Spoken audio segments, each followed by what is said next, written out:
ముందు పిల్లకి ఏం కావాలో చూడరా. 2 ఎగ్ దోశ వేసుకోవయ్యా.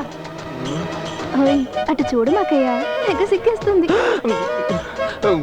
గొడవ చేయడానికి వచ్చావా? రుచి బాగా మరిగింది.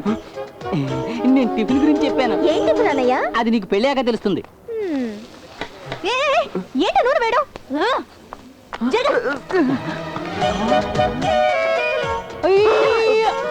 ఇంత నూనె పోస్తే కొట్టు పోస్తే నెత్తిన కొట్టేసుకోవాల్సిందే. అప్పుడే పోయి బాగా పోయి. ఆడకుక్కు. ఏ డార్లింగ్, నాకు నెయ్యి దోశ వేసి పెట్టవా? చెప్పు తెగిపోద్ది. ఆయిల్ దోశకి అడుగు తిని అప్పు పెట్టే నీకు నెయ్యి దోశ కావాలా? పోరా. ఏ డార్లింగ్, ఏ డార్లింగ్, పిలిస్తే చంపేస్తాను. పోరా. సుబ్రహ్మణ్యం బావా. ఎవరు అమ్మాయి మరదలాగా తెగ ప్రేమలకు పోస్తుంది? ఏంటి చెప్పానా? భయంగా ఉందిగా. 24 గంటలు టైం ఇస్తున్నాను. నాకు నువ్వు సమాధానం చెప్పాలి. హేమా, లేదంటే దీన్ని ఎవిడెన్స్ గా ఇచ్చి కంప్లైంట్ చేసి చచ్చిపోతాను. దీనికి సాక్ష్యం ఈ చింపాంజీ గాడే. జీవితాంతం జైలే. నేను ముద్దు పెట్టింది నీకే. నువ్వే నా మొగుడివి. ఆ ముద్దు నాకు పెట్టి ఉండొచ్చు కదా. రే చూసావా, ముద్దు పెట్టించుకున్నావు నువ్వు, జైలు కూడా నాకా?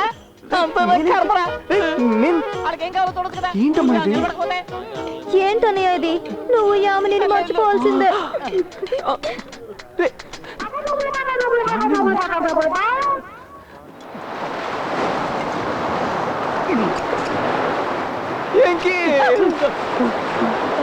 ముద్దు పెట్టించుకోవడం తప్ప?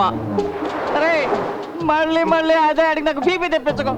ఎంత వయసు వచ్చినా ఒక్క అమ్మాయిని కూడా నెట్ టచ్ చేయలేదు. నన్ను ముద్దు గురించి అడిగి టెన్షన్ పెడతావా? సారీ రా, సారీ. కానీ దీన్ని అటు ఇటో తేల్చేయాలరా. నిన్న యామ్ని అడుగుతాను, తనైతే కరెక్ట్ గా చెప్తాను. Very good very good. నిన్న యామ్ నీకు ఫోన్ చేస్తాను.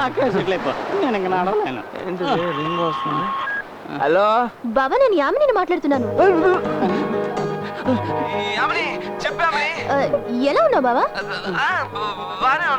సరే, ఎందుకు అదోలా మాట్లాడుతున్నావు? దీర్ఘంగా ఆలోచిస్తున్నాను. ఆలోచిస్తున్నావా? దేని గురించి? అది నేను మన వెంకీ ఉన్నాడు కదా, వాడికి ఒక మావ కూతురు ఉంది. దాన్ని చేసుకోవాలని వాడు ఎప్పటి నుంచో కలలు కంటూ ఉండగా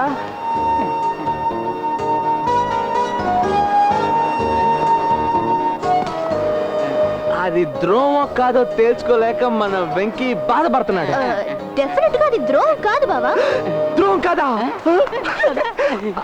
అదేం లేదు యామిని, ఇదంతా జరిగింది వెంకీ కాదు నాకు. యామిని యామిని ఏంటి యామిని ఇప్పుడే చెప్పావు అదంతా ద్రోహం కాదని? మాట్లాడవే. హలో హలో బావా, బావా నిజం చెప్పాలంటే నేను ద్రోహం చేశాను బావా. నువ్వు ద్రోహం చేసావా? అవును బావా, వెరీ సారీ. మా నాన్న మన పెళ్లికి ఒప్పుకోలేదు. ఒక మినిస్టర్ కొడుకుతో నా పెళ్లి ఖాయం చేశారు. నేను కాదనలేకపోయాను. ఐఎమ్ వెరీ సారీ బావా, వెరీ సారీ. నన్ను నిన్ను మర్చిపోవాలా? ఏమంటున్నావు? యావని తను మర్చిపోమందిరా.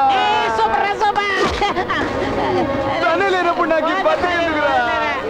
పోతాను, ఎక్కడికైనా పోతాను. తను నన్ను సరిగ్గా అర్థం చేసుకుంటే ఇలా మాట్లాడేదా? అసలు నేను ఎందుకు బతుకుండాలి? నా బాధ మీకెవరికి అర్థం కాదు. పోడ్రా.